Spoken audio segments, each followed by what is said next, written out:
I love it. So it is 6 o'clock on the nose, and just to echo that sentiment, we are going to respect your time. We're going to go ahead and get started right away. So welcome. We are so glad to see so many of you joining us this evening. I'm going to try to be respectful of your time, and if I can get you done in an hour, we will get you in and out. I kind of made the joke last night in person that I am originally from New Jersey, so I have a tendency to talk quickly. So if you need me to slow down, just drop it in the chat. Again, Miss Molly Sutherland has graciously agreed to be our chat moderator for the night and kind of fielding questions and whatnot. So she's going to be able to chime in and kind of either give me feedback amidst what we're talking about, or when we get to the end and I have a little bit of time to address some questions, we will definitely do that then. All right, so away we go.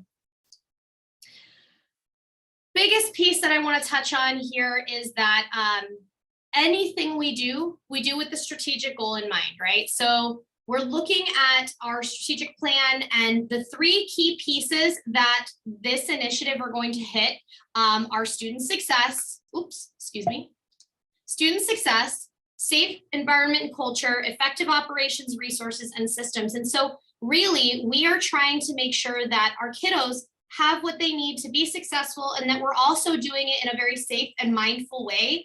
We want to make sure that we're equipping them with tools that help them to be innovative, but also keep them safe and give them an opportunity to grow in an environment that is protected and is backed by sound practices. So, okay.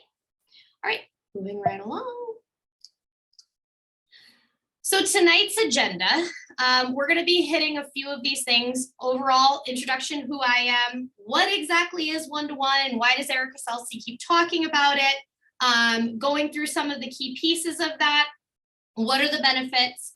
Closing the gap that we currently are facing here in Cave Creek. And then also, what's the future with this program or initiative?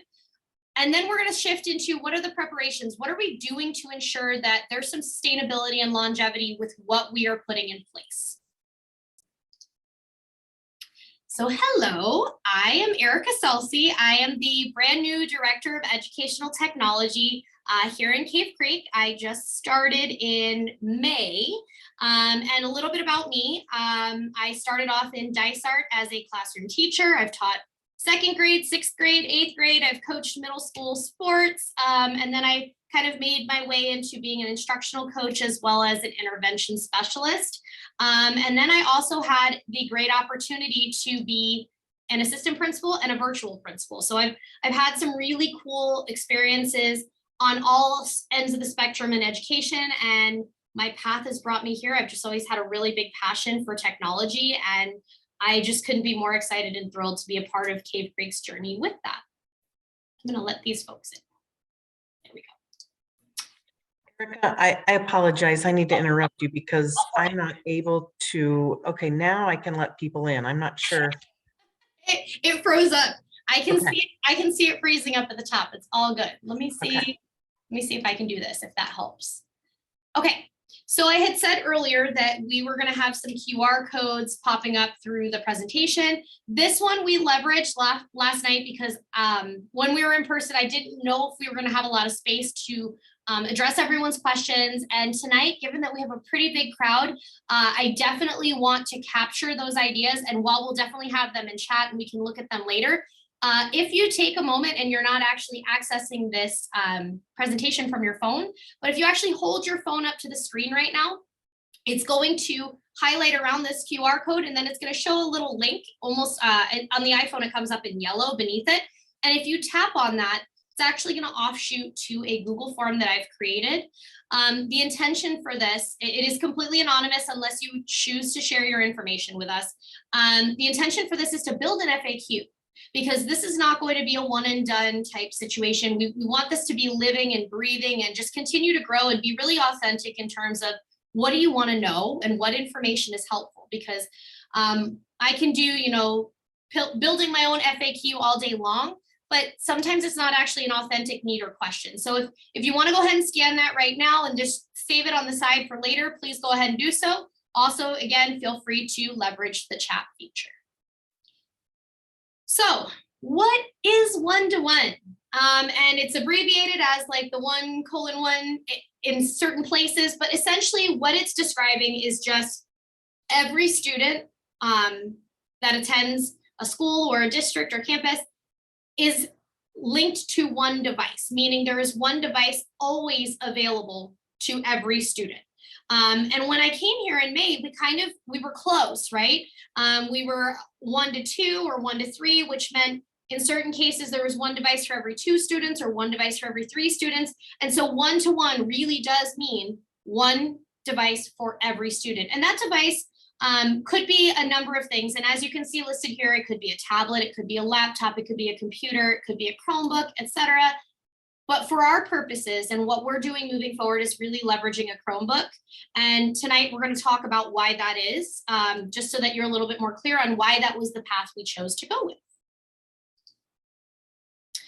So really the objective in moving in this direction is just to start making our students future ready, right? Equipping them with all of the tools that they're going to need to be future competitive and future ready. These kiddos, they're digital age, right? They're digital natives. And so we want to make sure that they're moving out into an economy and a society that is going to have the expectations that they are savvy with all methodologies of technology, right? Because they're the ones on the cutting edge, right? And we want to make sure that they're using these in authentic ways. So if we can embed technology in their everyday learning and it just becomes part of what they do, just becomes their second nature, it equips them from such a genuine perspective, genuine place, that when they do go out into the world, this is something that this is second nature for them, that they know how to use these tools and how to be effective and successful with them. So what benefits are there to having a one-to-one environment? And so I've kind of split this slide. As you can see, we've got teachers and students, and this is not an exhaustive list by any means. These are just kind of like those higher level, higher arching reasons and rationale for why this is so beneficial.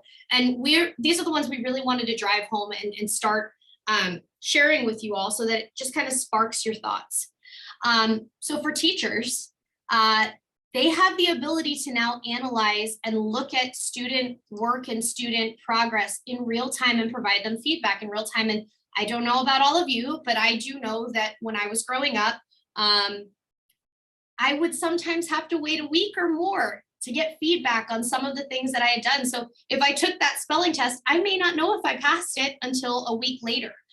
What's incredible about what technology facilitates is this opportunity for a teacher to see in real time that a kiddo might need extra support on something and give them that feedback right away. There is no longer that lapse in time while they're trying to get through the pencil and paper and jot down all this feedback that may take an excessive amount of time to get back to them. So this really equips our teachers with the tools that they need to keep their kiddos on the right path and to, if they see them veering off, pulling them right back in such a quick and timely manner. It's a beautiful thing. I made the joke last night. I don't know how many of you have experienced a pandemic recently, but I'm going to go out on a limb and say all of you. And so we got to see some of these pieces really impacting our kiddos in a way that technology kept them on track, right? Gave teachers the ability to push experiences and learning materials out to our students. And then also kept everything up to date, right? Kept everything in this space that was constantly living, constantly breathing. And what's even more beautiful about what we're going to do moving forward is that Google Workspace, where our students are currently living, allows all of the tools that our teachers are using to really interface with one another. So if they're living in a Google Classroom, for instance, in one app of the Google Workspace, and they assign work there and it's given a due date, well, that due date's also going to transfer over to that student's calendar. And now on that calendar, students can set their own reminders and let them know, oh, hey, this is upcoming. Oh, hey, I have that due in 2 weeks. Hey, I can set myself a little reminder to do some research tonight and jot down my rough draft the next night. It starts really becoming this this efficiency tool, right? We're starting to leverage all of the apps together because they're all talking to each other. The next piece there allows teachers to organize their lessons in advance and help students to stay organized. So kind of echoing the sentiment that I just said, using all of those apps in concert with one another really to stay ahead of the game, right? And if a teacher sees that maybe a student is struggling, especially because Google Classroom is as wonderful as it is, information that's pushed out there, teachers are able to see once a student's access a document, they're able to see the work that they are doing or maybe that they're struggling with. And again, right back to that first piece, give them feedback in real time. So maybe there is a big assignment or a big project due in 2 weeks. If a teacher sees that that kiddo is really struggling and we're now a week out from the due date, they can quickly jump in and say, hey, I noticed you need help with XYZ. So it really helps everyone in the long run. So now shifting over to that other side of the slide, this first piece is probably the one that gets me most excited. It gives students the opportunity to collaborate in so many different ways. And so I go back to the first time I actually saw a Google Doc, and I said earlier, you know, I started off my educational career in Dice Art, which moved to Google pretty early on. And I will never forget me as an adult, as an educator, just geeking out over the fact that I was working in a document and my teammate was working in the same document, and I could see everything she was doing in real time while I was working in it. And knowing that that power and that functionality can now extend down to our students, and they have the ability to have real-time interaction with someone who's either across the table or across the world even, to work together and build something, right? Be creators and constructors of new products and new outcomes.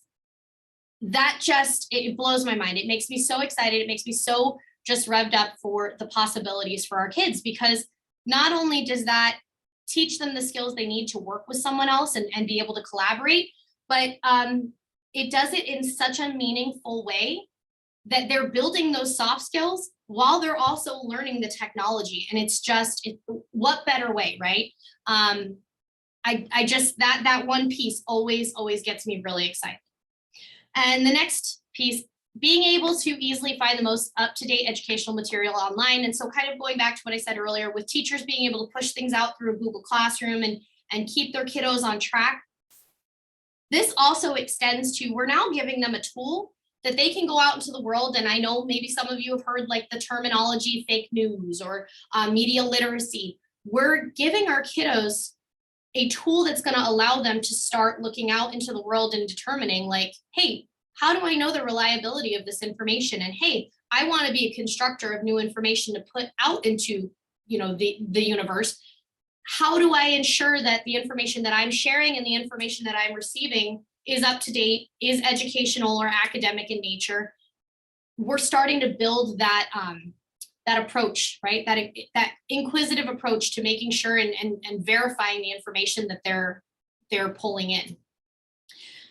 All of these things work together to make them not only future ready and future competent, but it makes them really competitive in the workplace when they leave us, because they're going to have the soft skills that they need to work with others, but they're also going to have the know-how to exist in a cyber space, right?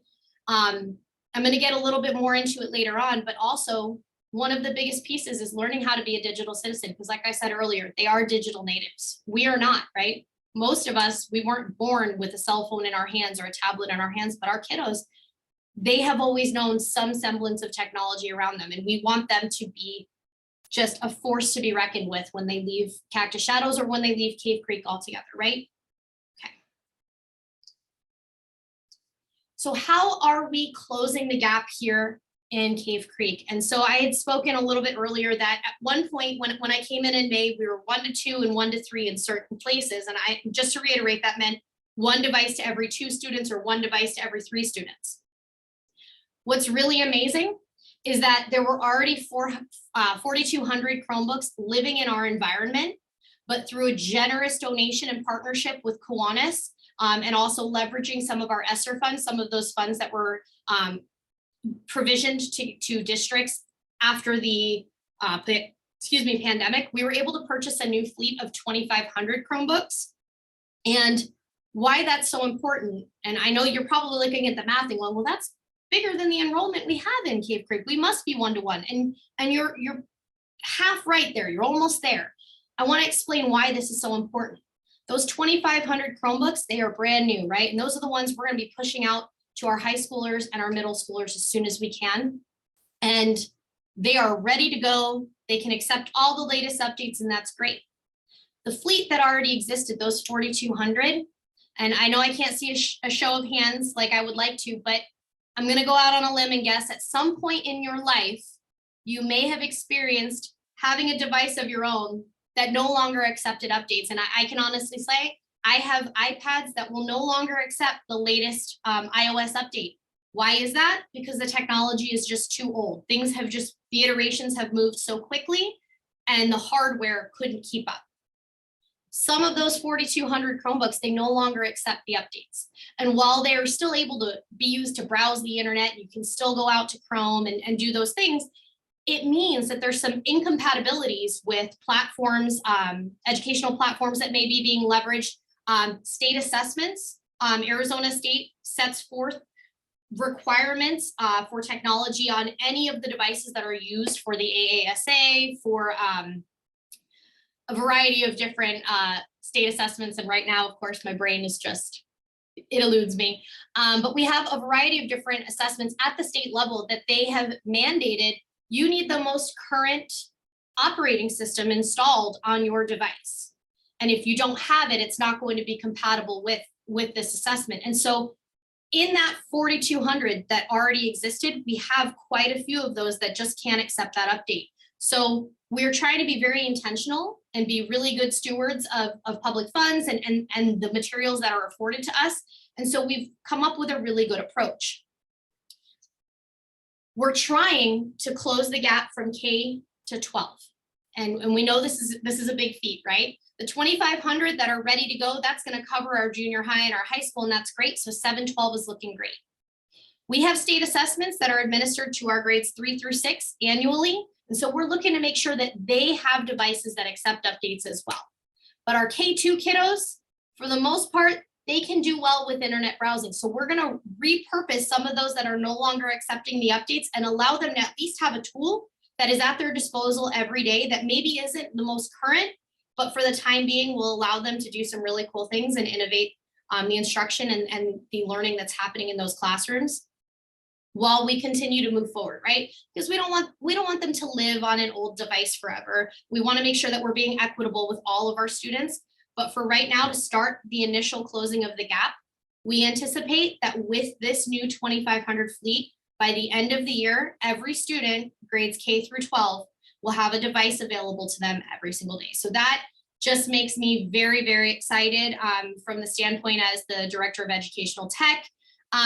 But even more so as an educator and as a parent, I just love the idea that not even 5 months ago, we were looking at a 1-to-2 or a 1-to-3 ratio, and now we're looking at a 1-to-1. That's huge. So I applaud you guys all as a community. That's awesome. I think we're on the right track. And if we just keep moving down this way, our kiddos are going to be all the better for it. So what is the greater vision here? And I spoke a little bit about this earlier. We want our kids to be future ready, but that encompasses so many different things, right? It's not only knowing how to use the tool, but it's being savvy and appropriate with it. And when I say that, I mean, we need them to be digital citizens. We need them to be cyber safe. And a lot of the things that we just take for granted as adults, that we just kind of take as, yeah, well, obviously that's common sense. Those are the things that we need to be directly instructing and teaching our kids how to do. It's kind of like some adults I still hear joking around about, we learned how to balance a checkbook. We don't have to do that anymore. And while that is very true, we have interfaces on our phones and on the computer and web-based that will essentially balance our checkbook for us. It was a skill that we learned. And so digital citizenship is just that. It's life skills that will serve them later on down the line. And so something as simple as explaining to them, hey, you don't give your best friend your banking password because there's money locked behind that user account. Those are the things we need them to be aware of, right? It seems very common sense to us, but we're living in this age where the sharing of information has become so natural and so free for so many of them, right? That the appeal for TikTok, the appeal for YouTube, the appeal for Instagram, where they're so comfortable sharing of themselves. We want them to also be mindful about what we don't share, right? What is safe to only me that no one else knows about? And then moreover, those cyber safety skills, right? Knowing when you're being phished, knowing when you're maybe on a site that could jeopardize you or your information or anything like that of that nature. We want them to have these skills to not run into those struggles later on down the line. So we want to equip them right now while they live in this safe space with us and say, hey, these are the skills you need. Hey, this is what you do if you run into a bad situation and you're living in this kind of safety bubble before you leave us, before you graduate. This is kind of the testing zone, right? Learning how to be a productive digital citizen and learning how to be cyber safe. So some important information and considerations that I definitely want to touch on that just kind of apply to us moving down the road with this. We have a lot that's kind of happening behind the scenes, and we want to bring it to light to you. We want you guys to be a part of this journey with us. So we're doing a lot to make sure that this is a successful rollout for our students, for our teachers, for the community really at large. And so some of the components that we've been addressing behind the scenes are the student safety piece. So I'm going to go in a little bit more about each of these bullets, but I want to kind of give you an overview of each. We've really thought, what are we going to do to ensure the safety of our students as they're browsing, as they're leveraging these tools? How are we going to make sure that we are giving them the opportunity to be a successful digital citizen? The infrastructure component, and when I say that, I mean the ability to support all of these new devices that are coming into our network, coming into our environment. So being able to ensure that kids don't ever run into that think wheel of death while they're waiting, right? Professional development for teachers, that's huge. This is a whole new way of instruction. And though some of our teachers have worked through the pandemic, it's a lot different when you're teaching remotely versus when you have 30 students sitting in front of you with this new barrier between you and them. And so having them feel equipped and prepared to take on this new approach to instruction is huge. And then parent and student learning. Guys, you being here tonight is the first step. We're so thrilled that you chose to join us. This is amazing. This is a journey for all of us. So as we continue on down the line, like I said earlier, we're building out that FAQ. This is a living and breathing initiative. We want your feedback. We want your questions, because if you've got the question, I know the old adage is probably 5 other people have the same question. So please make sure that you share those with us. So how are we going to ensure the safety of all of the students' browsing experience? And that's a beautiful question. I'm going to go back to why we chose Chromebooks in the first place. Chromebooks are inherently controlled by the Google Admin Console, and what that means is just we have one web-based browser console that allows us to say all of these sites are blocked, these sites are safe, this group can go here, this group can go here, this group is going to stop. And we did implement this in my last district. We had kids that could no longer access past a certain time at night because we're like, bad things happen at night. So you're able to really get very granular in the Google Admin Console. And what that allows us to do is really not just set up blockades, because I think that's kind of a negative connotation, but kind of set up a safe pathway, right? To ensure that our students have the tools that they need and nothing else that they don't. And what's really cool about this is that because they're Chromebooks and because they're controlled by one domain or one administrative console, it doesn't matter if the kids are browsing here in district. It doesn't matter if they're browsing at home. It doesn't matter if they're halfway across the world. The filters and the rules and the policies that we place on our domain apply wherever they are. So you would never have to worry about what my kid's doing at night safe? Do I need to jump in there? Do I need to monitor this? Do I need to police it myself?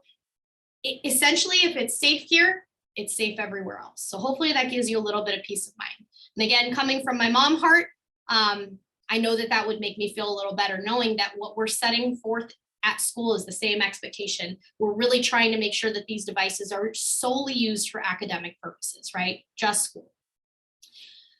Additionally, We're going to be leveraging a screen monitoring software solution. So what this will allow our teachers to do is to see all of their kiddos, right? Every student that they have enrolled in their Google Classroom, they're going to be able to see in real time what's going on those screens. And they can also drill down a little bit more, even more so than what we do in the Google Admin Console. Let's say we walk into Mrs. Smith's class and she says, hey, today we are only going to discoveryeducation.com. You shouldn't be on YouTube. You shouldn't be anywhere else, just discoveryeducation.com. She can say, everyone that's in this class can only go here today. Conversely, if she says, you can go anywhere you want except for YouTube, she can do that. The ability to really hone in and use that student time wisely, right? And kind of structure their instructional time in a way that's going to maximize what they're doing with them. This tool will afford them that opportunity. And so we're really excited that not only are they going to have a little bit of oversight as they're learning how to integrate this effectively into their instruction, so they're not worrying about running up and down the aisles to see what's happening on every screen. They can see it in real time, but they can also push gently. I joke around because the tool that we're going to be leveraging, I have used in the past with students, and you will always, it's just human nature, toe the line, right? See what I can get away with. And so it cracks me up every time you have a kiddo that somehow ends up where he or she does not belong, and you can now see it from the teacher's perspective. Teacher has the ability to shoot off a message and say, hey, do you need help? They also have the ability to shut down whatever it is they're looking at. They also have the ability to push the site they're supposed to be at. There's a lot of functionality in there. And I've done all of those things with students. And the funniest part to me is always when you see the eyes go from here to here, directly eye contact, because they know, oh my gosh, no shame involved, no calling them out, no saying, no making a scene. It's just very subtle.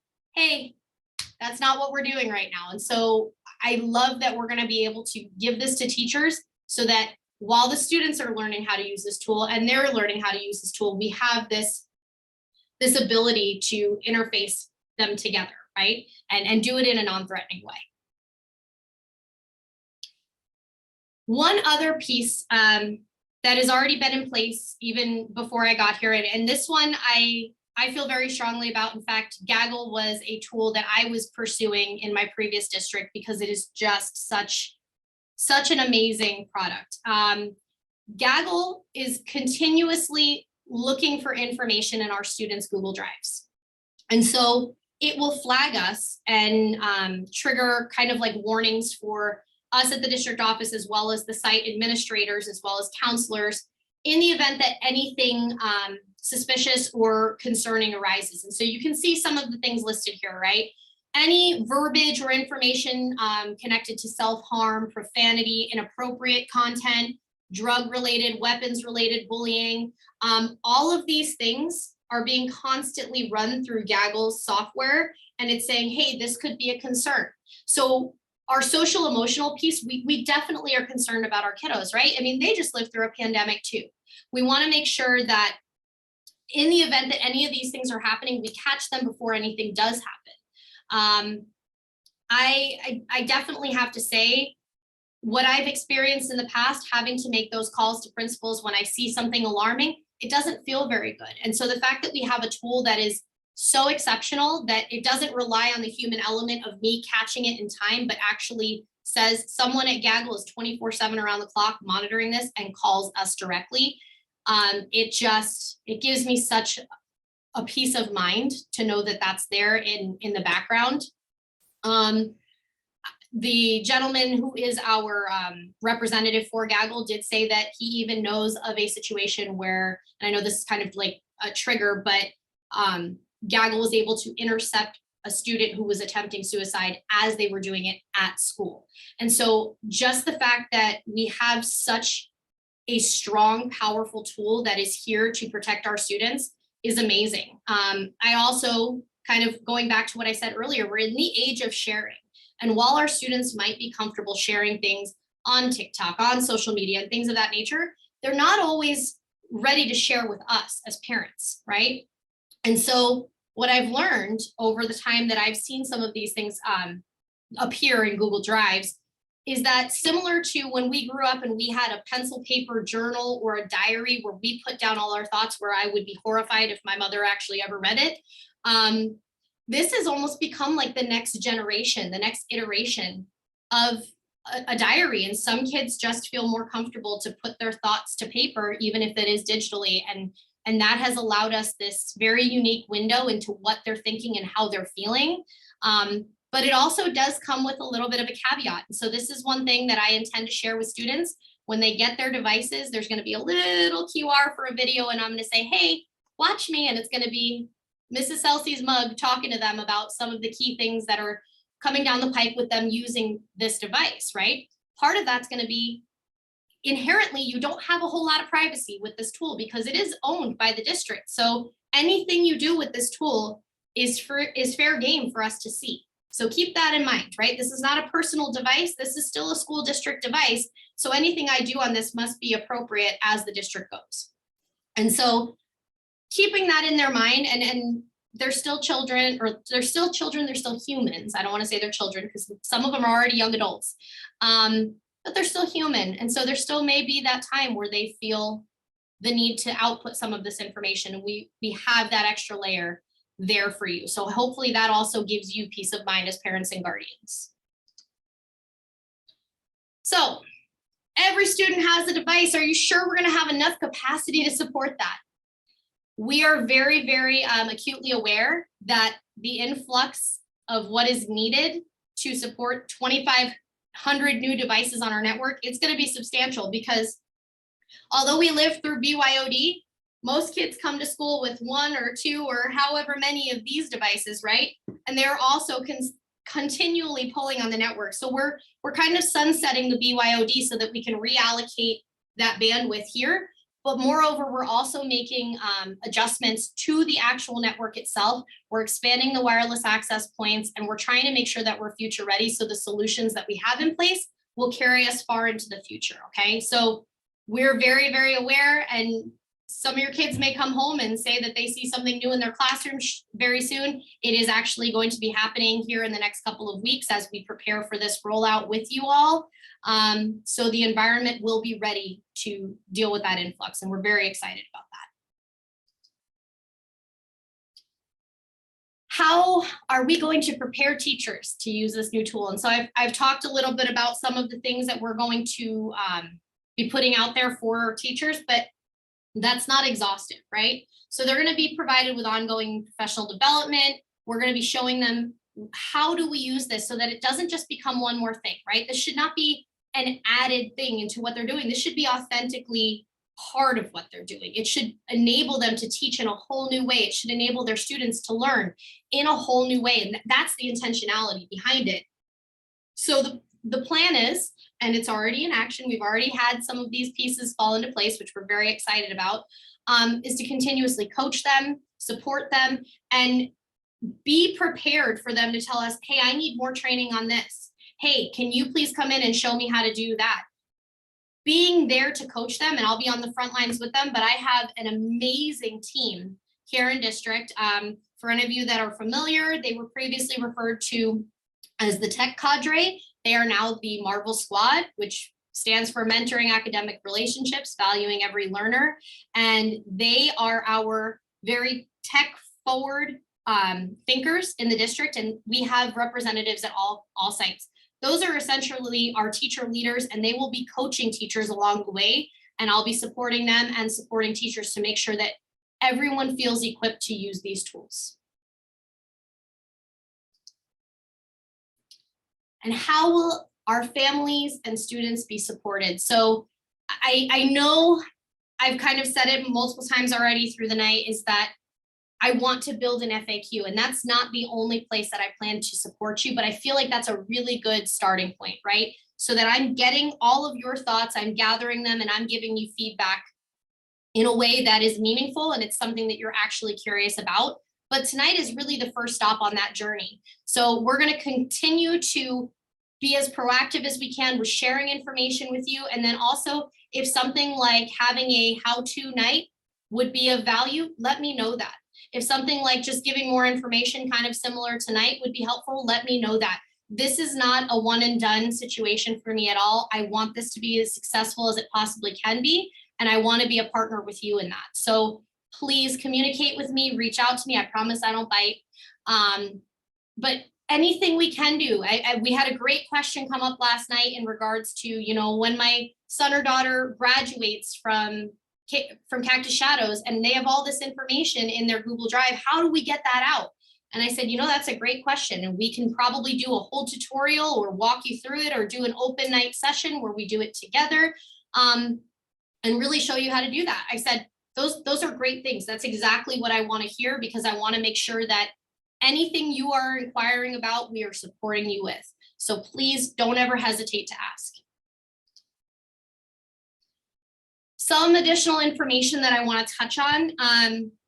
There are some things that we're going to need. And right now, I would love to share with you the handbook tonight. I would have loved to share it last night. We are waiting until we get final board approval, which will happen hopefully on November 14th. We're feeling really good about it. But these are the pieces we need in place to ensure that not only are we good to go from our end with rolling these devices out to your kiddos, but also that you're protected from your end. So we have all the good verbiage in place. The first piece is the signed EIS form, which is the Electronic Information Service User Agreement. That is actually found in your annual updates. So if you've logged into your PowerSchool parent portal, it's probably asked you to do those annual updates, and this piece is in there. We have had a few that are still outstanding that we don't have. And so what we're going to do in the interim, while we still have folks finishing the parent portal piece, is when the time comes, we're actually going to send a hard copy of this home. So even if you signed it electronically, we're going to ask that you sign it in person. And then this way we have it, it's ready to go. And then your kiddo's not waiting on the holdup for one more signature. The other piece is the actual student device handbook agreement. And I don't know what I was thinking. I was really excited when I built the handbook. It's about 10 pages in length and it's very colorful. There's a lot of pictures. I got really creative with the fonts and it's very visually appealing, but it's a very, very giant waste of paper. So what I will be doing is when it is governing board approved, we will electronically push out the student device handbook.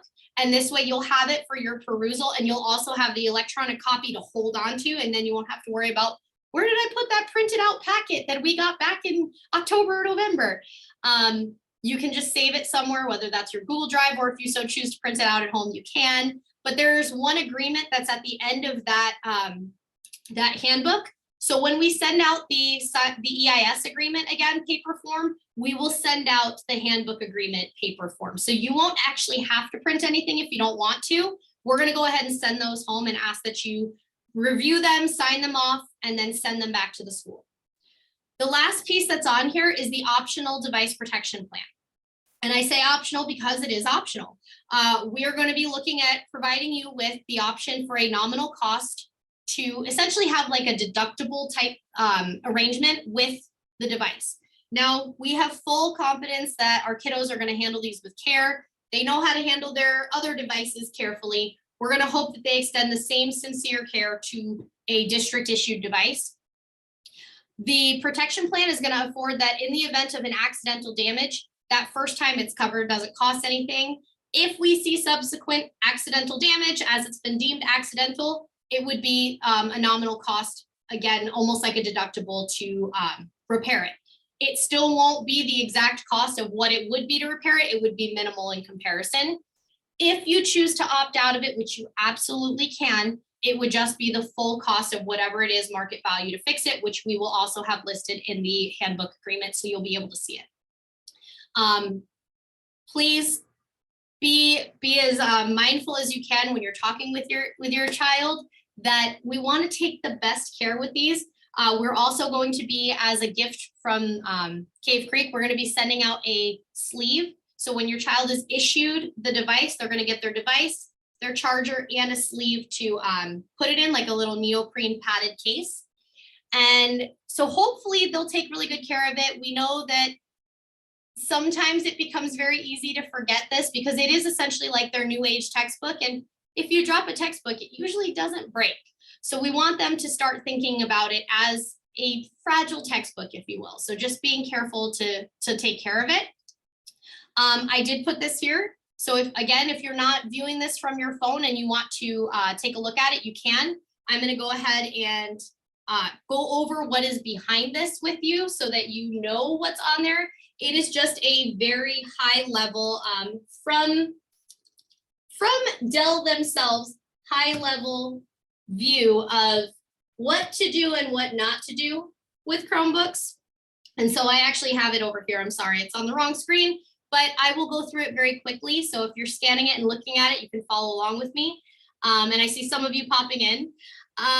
Just very basic preventative care. So the first line always cracks me up under preventative care. It says, do not throw or slide the Chromebook.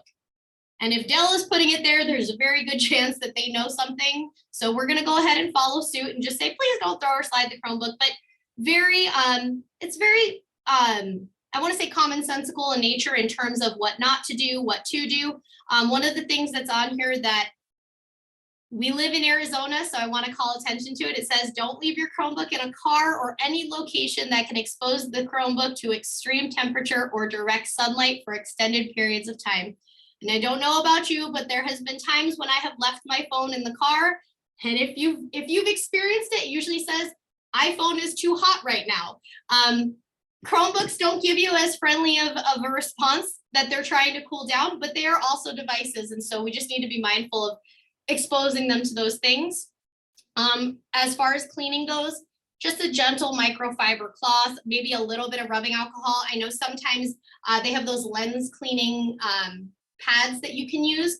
Just being very careful not to deface it, not putting stickers on it, not things like that. We won't be providing any cleaning tools for it. So just please be mindful if you are going to use it, just be very gentle with it. Making sure to charge the device every night. We'll try to make sure we impart that as well when I have my little tutorial video for the students to watch. We want to encourage them to charge these fully every night before they come to school the next day. These Chromebooks, if they are charged, will hold an 8 to 10 hour charge. So they should be fine throughout the entire day without their charger. If they choose to bring their charger with them, obviously we're not going to be upset about that. We just want to keep their backpacks as light as possible. Carrying and transporting the Chromebook, one of the biggest things here, and I've seen it firsthand, students have a tendency to take and shove things, even if it's just one piece of paper and slam it shut, but that becomes kind of like you forget. And so if you forget a pen or a pencil or something and you put it and you close the Chromebook on it, it will actually break the hinge. So we're just going to try to avoid from putting anything between the screen and the keyboard at all, right? Try to remind your kiddo when they're home, don't put anything on the keyboard, close it with nothing in between, because sometimes they are working and they forget, right? So we just want to kind of retrain their brain like that. You can opt to purchase a separate case if you'd like. It is not required, but I know from my experience, I like to do some cool things with my device. And actually, I have mine over here. Let's see if I can pop it off. I have a personal MacBook and I don't want to deface it by putting stickers on it. So I actually purchased just a clear case and I put stickers on it. And now when I am done with this Chromebook or with this MacBook, I haven't done anything to damage it, right? Because it's all on here. So that is not required, but I do know that our kids love to personalize and I don't want to deny them that opportunity. We just have to ask that they don't adhere anything to the device itself. Okay, so you can keep that open. You can save that, whatever your heart desires. I'm going to go ahead and move on. I think we're doing pretty good on time. Are we, Miss Molly? I'm on my questions, comments, and concerns. So I think we've got about 5-10 minutes. We can go in on this together. Yes, excellent. Thank you and well done. And thank you to the participants for placing some items in the chat. So far I have 6 questions that may be good for the entire order. Okay. First question was about, will students be required to bring Chromebooks to school every day? Okay, so that's a great question. And I'm gonna kind of refer back to what I had said earlier. The answer to that is yes. This is essentially, we want to think of this as their new textbook, right? So this is what we're going to expect them to be able to have and access every single day. And we're trying to move away from, and I've had it asked of me a couple times by some of the Sonoran Trails families that some of the backpacks are bigger than the kiddos. So we want to scale back what they're carrying. And if this can be in lieu of some of those heavier things that they're carrying around every day, that will help. But also it's going to enable our teachers to really embrace this new model. So we do expect that they charge them every night and they bring them every day. Okay, another question, this one will go back a little bit to the device access and safety portion, but the question stated was, do the filters no longer apply if a student logs on with a different email? So these are locked down to our domain. So they will automatically have the @CCUSD93.net and they'll be putting in their user ID. So it's not going to allow them to do a personal Gmail, if that's the question that you're asking. I don't know if we can get clarification. Okay. I'm looking in the chat, I don't see. That's right. We'll give them a moment Okay, to add to that in the chat and we can come back to it. So okay. yes, we did get confirmation that that is indeed the question. Okay, good, awesome. Hopefully that gives you some peace of mind. Okay, excellent. Next one would be, how much is the plan, the protection plan? Has that been submitted to the governing board, approved, and is it shared? It's not shared yet. It is going to be hopefully approved by the governing board. We anticipate that to hopefully be approved on the November 14th meeting. And once that has been approved, I can share it. I can say that it is a nominal cost in terms of it. I think I can safely say it's under $50. Under. If that makes you feel better. Thank you. Another question that came up was regarding the loaners, and if a student's device is turned in or submitted or being repaired, will they be issued a loaner? Yes, so that's a great question. This is a learning tool, right? And we don't want to deny them the opportunity to continue their learning while they're getting the screen fixed, or maybe they're having a charging issue. Maybe it becomes a manufacturer defect, right? That's no fault of the child. So we will issue them a loaner Chromebook. In that time, when we receive one back, it's going to be checked in that it's in the care of the educational technology department, and then a new one will be issued out under their name. It'll still be, both will be linked to them while the investigation's ongoing to see what the issue is. And if it is something that needs to be fixed, we'll just make sure that we get them a solid working device in the meantime that's not a loaner. Okay, excellent. Keep these great questions coming. We have two more, and then it looks like another one has just come into the chat as well. So this next question would be a little bit on this same topic. What is the plan for, in the unfortunate circumstance that a Chromebook is lost or stolen? So that is a great question. Students and families are 100% responsible to either, if they're paying for the protection plan, there is a cost that is incurred there. If they are not opted in, then it is the full cost of replacement. And in the event that it is a stolen, we do ask that we have a police report on file in conjunction with that. So if you recognize that it's been lost right away, or if you recognize that it's been stolen, which I have seen, a car was stolen and the Chromebook unfortunately was inside, as long as we get that police report so we have it on file is helpful. But yes, unfortunately, it does come with the cost to replace it. That's a great question. Okay. Next question would be with regards to something that was shared last night, the capacity and current weight of backpacks. Yep. So do you want to share a little bit about the discussions? Yes, I absolutely can. So I had the privilege to sit down with Principal Sereno as well as two of her members of my Marvel team. And they had expressed to me that maybe these supply lists need to be revised. I know that there was a push to have them revised at the beginning of the year, but Principal Sereno is going to be requiring that if teachers ask the children to be carrying so many things around every day, they instead clear out a space in their classroom where these things can be stored so they are not carrying them in their backpack. I made the point last night if we're requiring that they have a 3-inch 3-ring binder, then it should be used daily, but we should also have a place somewhere in our classroom where they can house it so that they're not carrying around a 3-inch 3-ring binder everywhere they go. Having history in a classroom myself, that is very doable.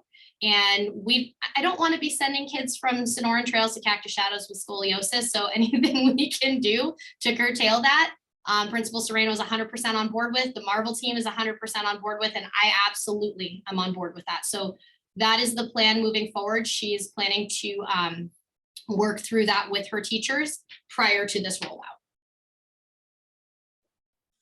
Okay, excellent. Now, a couple of people have asked the same question, and that will be in relation to, can they, one, opt out of using the district issued device? And second part of that would be, can they use a personal Chromebook that they already possess in lieu of or opting out? So unfortunately, we are moving away from BYOD for a number of reasons. So I would say, no, we cannot be opting out, nor can we be bringing in our own personal devices. It does pose a threat to our environment to bring in external devices to put on our network.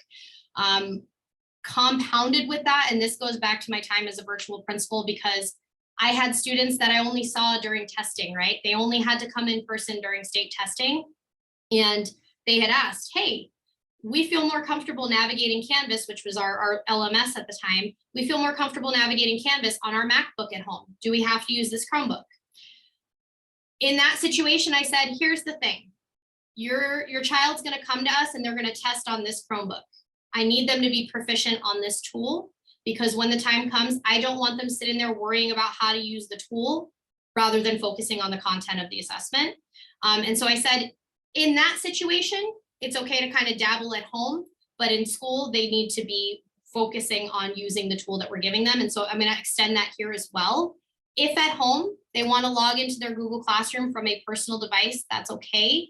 But I'm going to really reinforce that they need to be leveraging the tool that we're giving them for a multitude of reasons. The safety of our environment right here, the safety that we are putting these safeguards in place that help to kind of, for lack of a better word, kind of give that big brother layer that gives us the oversight and make sure that they're protected, make sure that they're in our bubble, but also when they're living on our admin console, we're able to ensure that any updates that are needed to be compatible with any of our instructional software platforms, any of the state assessments, we are pushing those out regularly. So we don't ever have the trepidation from a site administrator saying, hey, why is this device not working? Why can I not get in? Why can we not get this to happen?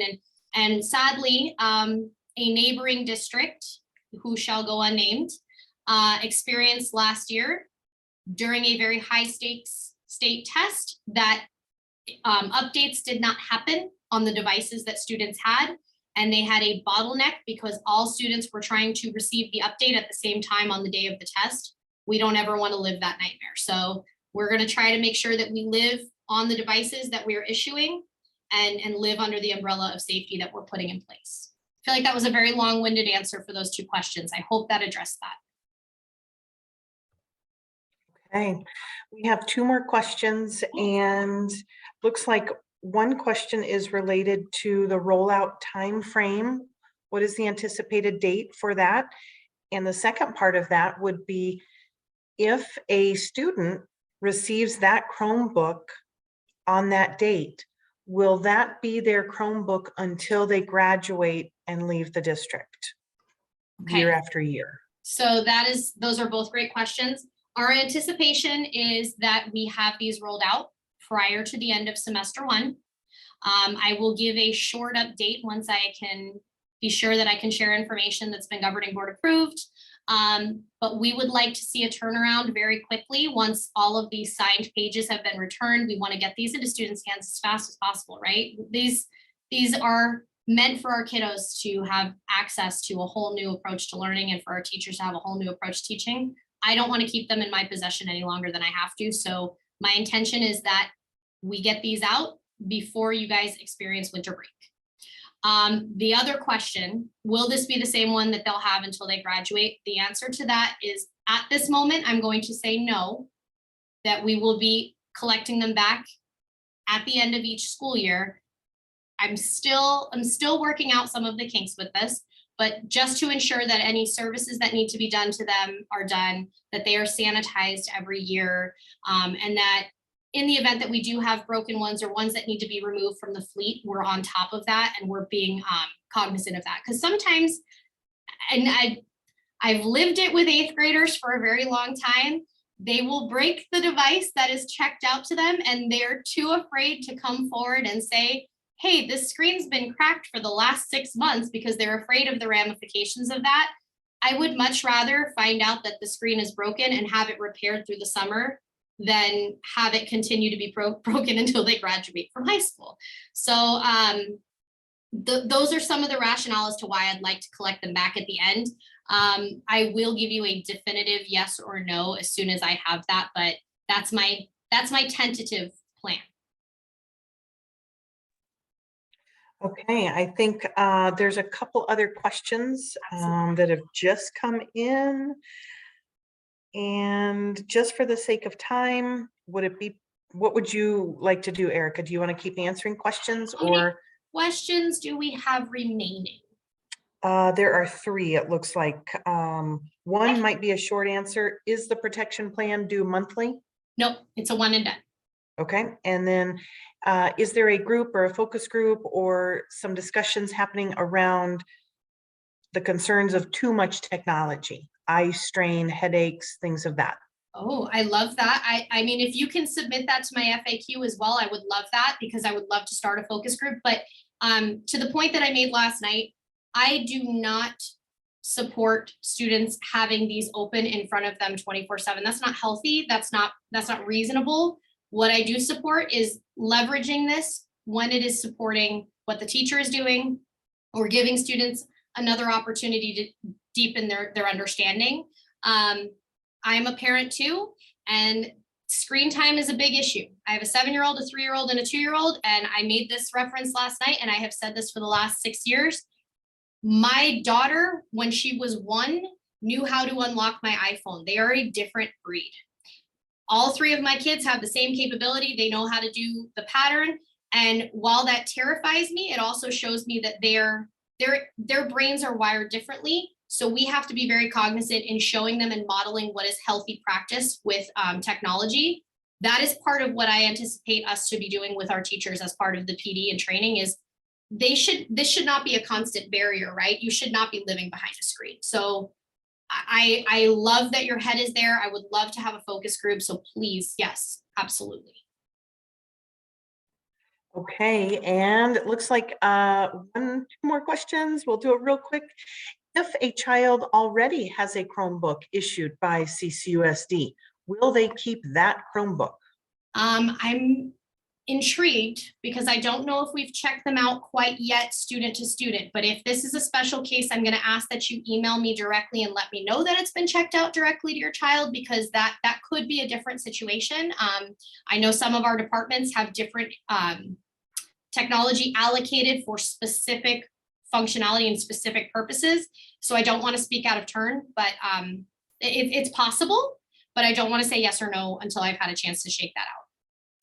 I see one last question I think I can get to. For seniors, they will only have the Chromebook for 1 semester. And this question came up last night too. And so I kind of want to approach this as the glass half full.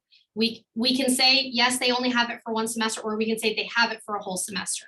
So it still is the opportunity to learn in a new way. It still is the opportunity to collaborate in a new way. And we really want to afford them whatever time we can. And I agree. I would have much rather issued these in August. It would have been my dream to have that ready to go. And I apologize and I take full ownership that we didn't. But I really want this to be as successful as it possibly can. And even if our seniors only get it for 4 or 5 months, that's still 4 or 5 months that they get to interact with their teacher and their peers in a whole new way. So hopefully that answered the question. Yes, I definitely think so, Mrs. Selsey. And for those of you that did share questions with the QR code, what is the plan for responding to those questions that came in through the QR code? And then do you want to give your closing remarks? Yes, ma'am. So I will be looking at all of that feedback through this weekend, and my intention is to build a Google site that's going to house all those questions and answers, right? Building a living FAQ. If you've given me your direct information to contact you for a more specific purpose, I absolutely will reach out to you. But if not, my plan is to build that site and push it out through School Messenger so that you can have it, bookmark it, come back to it, and have it be a living and breathing entity that we can just continue to build on. So hopefully that'll help to get everybody on the same page, and all the like-minded parents and guardians out there that are like, hey, I have that question too, and find their answer will be there. So. Sorry, Mrs. Celsi, what would be the best way? Do you want to share your contact information, or how would you like parents to follow up if they're interested? Great point. You know what? Can everybody see the chat right now? I'm hoping they can.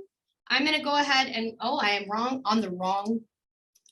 It is ecelsi@CCUSD93.net. I'm going to send it in the chat right now. So my first initial, my last name @CCUSD93.net. You can also follow me on Twitter. I made the joke last night. It was a very cheesy joke. It didn't get a standing ovation.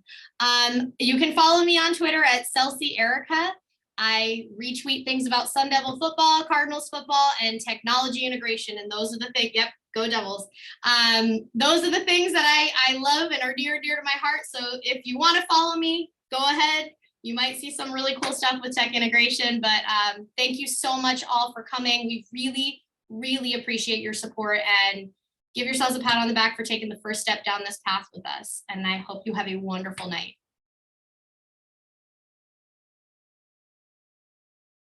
I'm gonna start. I'm not gonna sit here cheesily smiling. I'll stop recording.